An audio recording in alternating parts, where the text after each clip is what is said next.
Hard times makes tough people.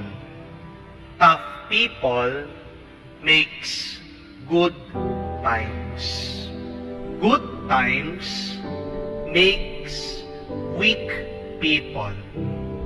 And weak people makes hard times.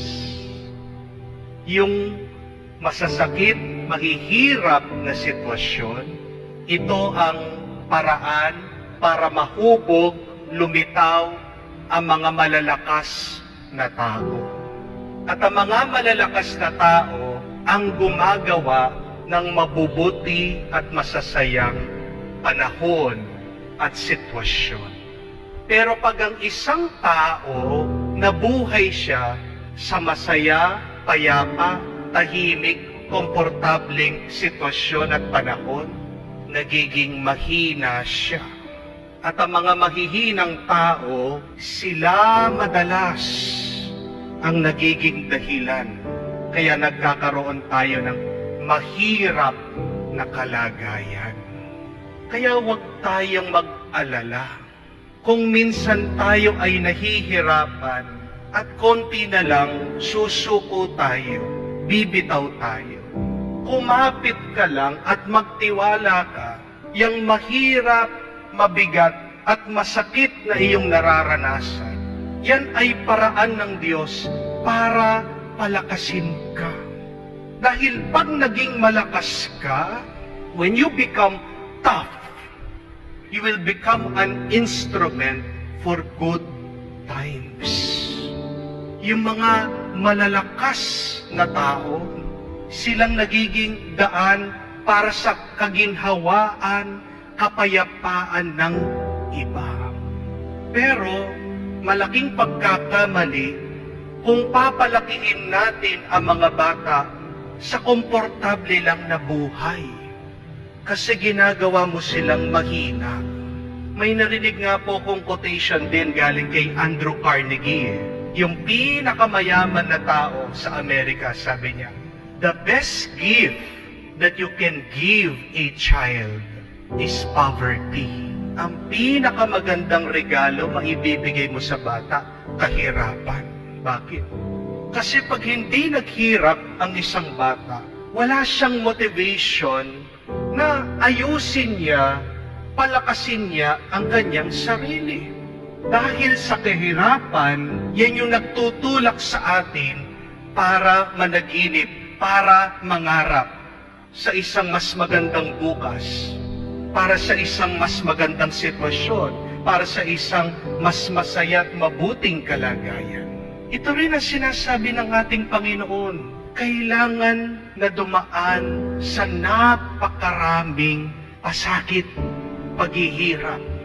Sabi niya, napakarami, sunod-sunod, at napakaraming mga kaaway ang magpapahirap sa Kanya. Kailangan ang mga sunod-sunod napakaraming problemang ito. Dahil kung hindi siya mahihirapan at mamamatay, hindi rin siya muling mabubuhay. Without suffering and death, there will never be a resurrection.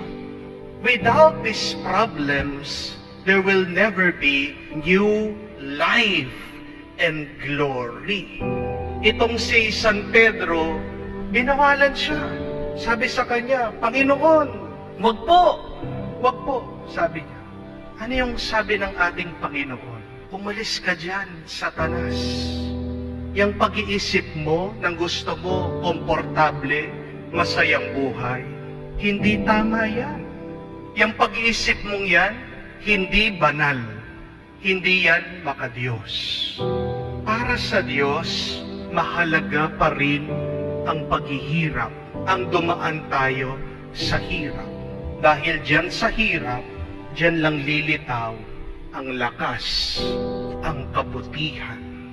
Tingnan niyo po dito, makikita niyo, ang paraan ng demonyo para tayo ay madapa ay hindi ang mahirap na buhay. Ang paraan ng demonyo para malayo tayo sa Diyos, isang masarap na buhay.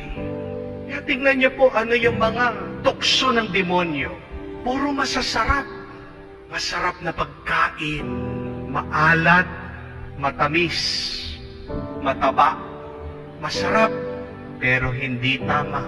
Masarap, pero hindi masustansya. Amen? Sarap ng pangangatawan, yung maghiga-higa na lang, katamaran. Masarap, pero hindi pakinabang. Father, ang sarap-sarap po ng aking nararamdaman. Pagkasama ko po itong ibang babae na hindi ko asawa. Paano po yun? Hindi ko po maalis sa aking puso. Totoo yan, nararamdaman. Pero hindi naman ibig sabihin totoong nararamdaman. Tama na. Pag nahulog ka dyan, at pag ikaw ay na-addict, ayaw mo nang umalis. Ikaw ay nakuha na sa bitag ng demonyo at unti-unti kanyang ginagawang mahina. Bakit kailangan mahina ka? Kasi pag wala ka ng lakas, hindi ka na makakalaban. Pero pag ikaw dumaan ka sa hirap, sa sakit, at nasanay ka sa bigat, kahit anong gawin ng demonyo na ikaw ay makuha niya, hindi niya magagawa. Kasi malakas ka sa isip, sa puso, at sa pangangatawan.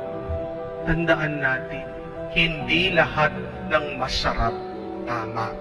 Hindi lahat ng masarap mabuti at nakakabuti. Madalas nga, kung ano yung mahirap, yung masakit, at yung mabigat, yun yung tama, yun yung nakakabuti. Paghihirap sa trabaho, paghihirap mo sa pag-aaral, paghihirap mo din minsan sa iyong sakit, may halaga yan. Kailangan mong daanan dahil pagkatapos niyan, may ligaya.